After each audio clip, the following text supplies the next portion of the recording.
Naga City down by the boardwalk. Ladies and gentlemen, welcome back to Gallivanting Kendall. I'm Kendall Clement. Never miss another video. Shoot me an email at gallivanting.kendall23@gmail.com. Be added to my email notification list. I'm going to start sending out those email notifications very, very soon. It's a beautiful afternoon here in Naga City. We are down near the boardwalk, right next to the boardwalk. This is what it's about. It's all about family here. Today, I'm going to talk to you about living in the neighborhood, or what Filipinos call the barangay, versus living in a gated community. Hit like and subscribe, and let's ride. All right, guys. So today I want to talk to you. We're going to walk and talk here through the park down here next to the near the boardwalk. Today I'm going to talk to you about where you might choose to live, whether you're here and you're looking for that permanent place, or whether you're on your way here and you're thinking about what kind of living situation you want to be in. A neighborhood, what we call a neighborhood in the U.S. is called a barangay here in the Philippines. Now, there are a couple of different kinds of living situations you might choose. And one of them might be, you might choose to live in a gated community. Gated communities can be very, very nice. There can be a lot of amenities in gated communities. For example, there can be a clubhouse with a recreation room, ping pong, pool. They can have parties there from time to time, festivities. There can also be large grassy areas for your dog, and you can even have beach access in some gated communities here in the Philippines.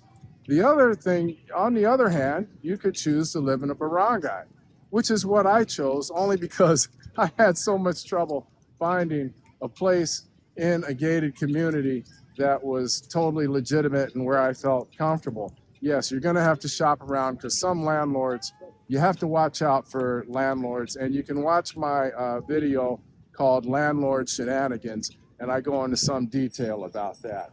But living in a barangay, you really get to know Filipino people, which is really nice. You get to learn some of the language because you're around more. And when you're in the gated community, you have a tendency to birds of a feather. You know that saying, birds of a feather flock together? When you're in a gated community, there are a lot of Westerners who live in gated communities, and you have a tendency to talk mostly to Westerners. And that's okay, some people feel more comfortable that way. However, I will tell you that is one big reason why I didn't move to Dumaguete, because I didn't want to be around a whole lot of Westerners. I wanted to be around more Filipinos. I have nothing against Westerners. I am a Westerner. But if I'm coming to the Philippines to live, I want to get to know Filipino people. Hi! See? So, I live in a barangay, and you've all seen my house, and it's tucked away nicely, and I found a decent place. It's only 4 years old. When I found it, it was just under 3 years old. Now, there is a disadvantage to living in the neighborhood or the barangay, and that is the noise level. The noise level can be out of control.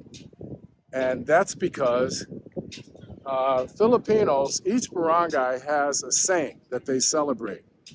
And their local chapel or local church will have a fiesta to celebrate that saint. And it can be really noisy. Generally, the festivities start at about 3 and 4 a.m. And it will shake you out of your bed if you are near those speakers. We're talking nightclub level speakers, and they start at 4 with firecrackers and fireworks, and the music, and it's marching band music. It's a little weird if you're a Westerner and you wake up in the middle of the night to marching band music. Now, how I have adjusted is I just chose to join them. I went out this last time. The first time it was a little bit jarring and it kind of shocked me. Hi, what are you guys? You're in school? Yeah. Are you you training to be police officers? Yes. Wow, really? How much training do you have to go through? 1 year. 1 year? Yeah. So you're all done with high school. Yes. College? Yeah. You done with college? Not yet. No. Not yet? Not yet. That's awesome. Congratulations. Thank you. Now remember my face. If you see me, don't give me a ticket. Okay. Bye. Okay. You see, I mean, that's just one of the things I love about this country. People are so friendly. And it's just not like that where I come from in the States. And I've lived in several cities in the States, not just Los Angeles. Anyway, no American city bashing. But living in the Barangay and living in a place like Naga or, Cebu, you get to know the people more. And that's really nice. I'd rather get to know a lot of Filipinos than to be hanging out with Americans where we tell the same stories. Now, do I have American friends? Yes, I do. And I like them very much. They're really nice guys. And I hang out with them from time to time. Now, what else about the Barangay? There are firecrackers. Yes, fireworks are a thing here in the Philippines. Living in the Barangay, you're going to have to deal with traffic. Even if you want to run to the store, it's going to be a lot of traffic. Now, here in Cebu, there are two really nice gated communities. There are more than two, but south of Cebu in Talisay, and we're only talking about 20, 30 minutes south of Cebu, is Talisay. And in Talisay, there's a gated community called Bayswater. Bayswater is really nice. A lot of Westerners live there. Some of you guys might want to check that out if you're coming to Cebu. And there's Corona Del Mar. I personally prefer Corona Del Mar if I could have found a decent place there where the landlord wasn't trying to play games. And that was really, good afternoon. And that was really difficult. That's why I don't live in Corona Del Mar. But really nice amenities like I was telling you about. Clubhouse, open, big, huge, open, grassy area where people take their dogs in the evening. Not only that, but there's a beach area. The Corona Del Mar actually has a beach. Now, it's not a white sandy beach, but it is a beach with some sand and some rock. But it is a beach, and it's right on the water. All right, so I was more happy about my dog. Now, there are also tennis courts in Corona Del Mar, but there are also tennis courts here in Naga. If you come, one of the big selling points for me moving here to Naga was this boardwalk area. All these people, all these restaurants, all these places to eat. And you know what? If I had a tennis racket, I haven't played in years, but look at this. Tennis courts here in Naga. And a little further down, guess what? Badminton courts. Badminton is a thing here in the Philippines. So, I mean, you know, it's 6 in one, half a dozen in the other, really. But the thing is, if you choose to not to live in a gated community, you're going to have to look for, hi. Hello. How are you? Good.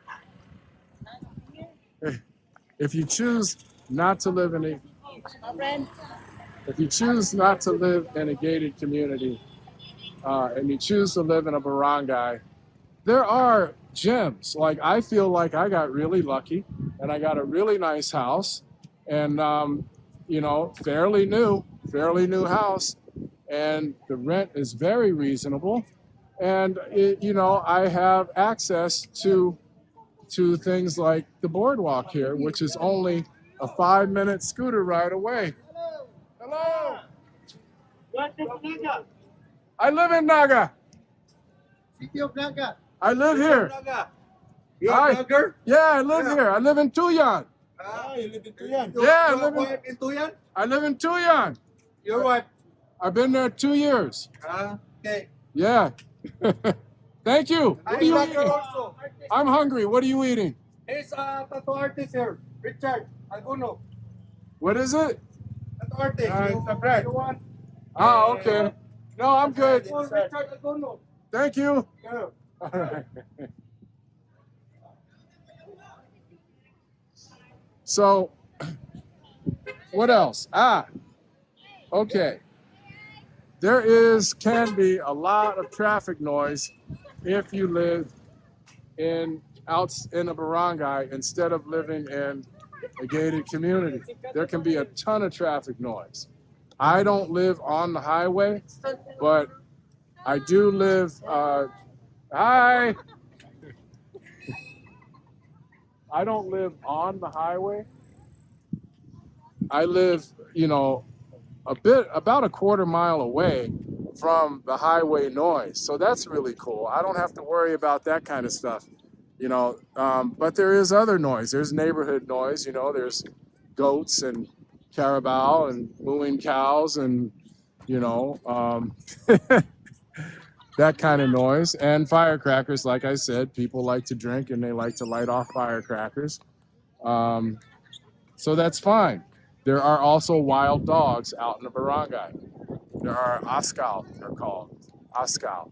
Now, some people, a lot of Westerners who live here or have lived here and are back in the States now, hated the dogs. I like dogs. And the dogs can be kind of noisy. As you know, dogs in the wild run in packs. The only difference is that there are dogs, dogs in the wild run in packs.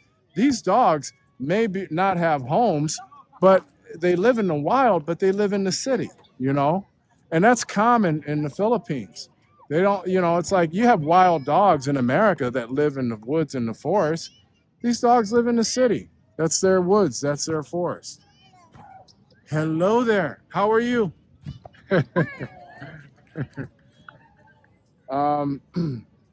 Now, in the barangay, if you choose to live in a barangay, people will speak less English. And like I mentioned in another video, and also my neighbor corrected me in his very long comment on one of my videos, and that is that everybody in the Philippines learns English, but they don't speak it on a day-to-day basis. So you can run into a lot of people who are very bashful about speaking English with you. And you might think that they don't know English. Many of them do know English. Many of them do understand English. But I have to be honest with you, there are a lot that just don't.